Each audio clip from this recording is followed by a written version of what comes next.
এই ঘটনা আপনি নাম যাই দেন না কেন, মব লিঞ্চিং, ভায়োলেন্স যাই বলুন না কেন, এইটার আইনগত অপরাধটা কি? মানে এটা কি ফৌজদারি অপরাধের, ধরুন কেউ 10 জন 20 জন মিলে একজন লোককে পিটিয়ে মেরে ফেললো, এটা কি ফৌজদারি কার্যবিধির 302 অর্থাৎ মৃত্যুদণ্ডযোগ্য অপরাধ, নাকি এটার কোনো আলাদা শাস্তি আছে যখন এটা মব হয়? আপনার কি আবরার হত্যাকাণ্ডের ঘটনা খেয়াল আছে? জি। সেটা কি ছিল? 302। এবং সেটার 1 নম্বর আসামি জি সে কিন্তু স্পটে ছিল না, ঘটনাস্থলে ছিল না, জি। কিন্তু সে ছাত্রলীগ শাখার সভাপতি ছিল এবং তাকে হুকুমের আসামি করে কিন্তু পানিশমেন্ট দেওয়া হয়েছে। আচ্ছা। সেইটা একটা শিক্ষণীয়, দর্শনীয় এবং শিক্ষণীয়, যে কারণে বুয়েটে কিন্তু পরবর্তীতে আর এই ধরনের ঘটনা সামান্য মাত্র ঘটে নাই। ঘটার চেষ্টা করলেও কেউ আর ঘটে নাই, এই ঝামেলা আবার পড়িয়ে নিয়ে হয় কি। আমার ধারণা সেনাবাহিনীর কিন্তু বিচারিক ক্ষমতা নাই, আছে 60 দিনের জন্য। সে সাজা দেবে কয় দিনের? একটা লোকের মাইরে ফেলেছে 10 দিনের সাজা দিবে? আছে তো 2 মাসের জন্য। তো এই ক্ষেত্রে সেনাবাহিনীর ভূমিকা লক্ষণীয় না? আইন শৃঙ্খলা যাতে ঠিক থাকে সেই দিকে সেনাবাহিনী নজর দিতে পারে। তার সামনে বসে না পড়লে পরে সে হয়তো দেখবে।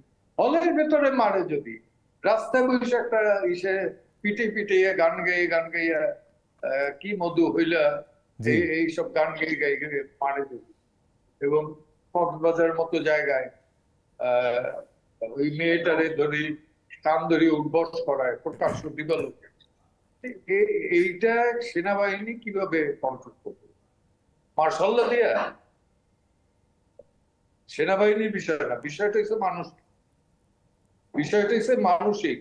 এখন জাহাঙ্গীরনগরে, ঢাকা ইউনিভার্সিটি বা যেখানে যা কিছুই হচ্ছে না কেন, অর্থাৎ পিটিএ মারার যে ঘটনাটা, এইটার যে মামলাটা হলো বা যাদেরকে ধরা হলো, ওনাদের বিচারটা হলে সর্বোচ্চ শাস্তি কি হবে? আবরারের ক্ষেত্রে যা হয়েছে এরকম? মৃত্যুদণ্ড। মৃত্যুদণ্ড। আচ্ছা। কিন্তু এখন এই নিশ্চয়ই তারাও, যারা এই ঘটনার সঙ্গে যুক্ত, তারা যে এই আইন কানুন বা এই নিয়ম কানুন জানেন না তা তো না, কিন্তু প্রশ্নটা হলো যে এটা আসলে বন্ধ হচ্ছে না কেন? এইটা একটা কমন সেন্সের ব্যাপার। খুন করলে পরে শাস্তি হবে ফাঁসি, এবোধহয় গ্রামের একদম অশিক্ষিত মূর্খও জানে।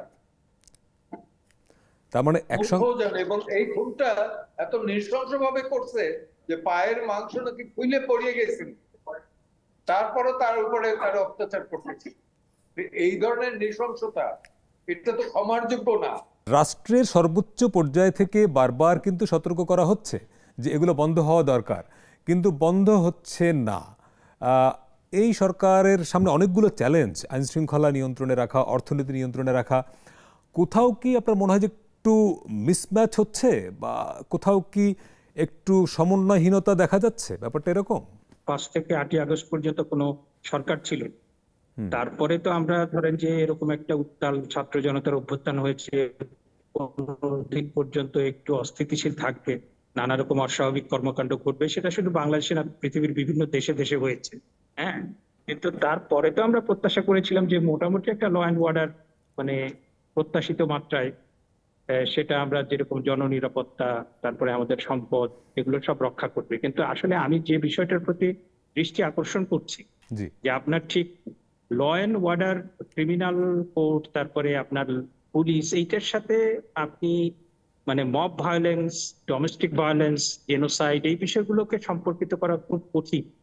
কারণ এইটার পেছনে একটা বিকৃত মানসিকতা কাজ করে। আপনি মব ভায়োলেন্সের কথা বলছেন তো, এখন ডোমেস্টিক ভায়োলেন্স বলতে আমরা যেটা বুঝি যে এক স্বামী তার স্ত্রীকে নির্যাতন করে, মানে আপনার শারীরিক নির্যাতন করে কিংবা মানসিক নির্যাতন করে। এখন ওই যে ডোমেস্টিক ভায়োলেন্স, এটা তো আপনি পুলিশ কিংবা আদালত দিয়ে বন্ধ করতে পারছেন না, এটা তো আমার এখানে চলছে। এটা প্রকৃতি, মানে পুরুষতন্ত্র, পেট্রিয়ার্কি এমন ভাবে আমাদের পুরুষদের মানে একটা বিকৃত মানসিকতা এবং সহিংসতা তৈরি করেছে। এবং আমি তো বিবিএস, বাংলাদেশ পরিসংখ্যান ব্যুরোর যে আপনার তথ্য, সেখানে দেখলাম যে আপনার 70% মানে স্ত্রী তার স্বামী কর্তৃক নির্যাতিত হয়, ইদার ফিজিক্যাল অর মেন্টাল। আবার আমি আরেকটা পরিসংখ্যানে দেখলাম যে এডুকেটেড, হাজবেন্ডও এডুকেটেড, আবার ওয়াইফও এডুকেটেড, এই ক্ষেত্রে 40% ওয়াইফ দ্বারা, মানে হাজবেন্ডের দ্বারা আপনার নির্যাতিত হয়। এইটা পুলিশ এবং আদালতকে খুব বেশি কিছু করতে পারবে? এটা তো মানসিকতার বিষয়। রাইট। আপনার পুরো সমাজ যদি সভ্য না হয় এবং আপনি যখন পিক পকেটিং এ একটা মানুষকে পিটিয়ে মেরে ফেলেন, মানে আপনি ধরেন যে আবরার হত্যার ক্ষেত্রে যেটা হয়েছিল, তারপর তোফাজ্জল হত্যার ক্ষেত্রে যেটা হলো, একটা হলে হয়েছে, আপনি শনাক্ত করতে পারেন যে এই শিক্ষার্থী এবার এরা এরা এরা এটা করেছে। কিন্তু যখন আপনার গুলিস্তানের মোড়ে কিংবা শাহবাগের মোড়ে 100 জন মানুষ একটা মানুষকে পিটিয়ে হত্যা করে, রাইট। আপনি কে মামলাটা করবে?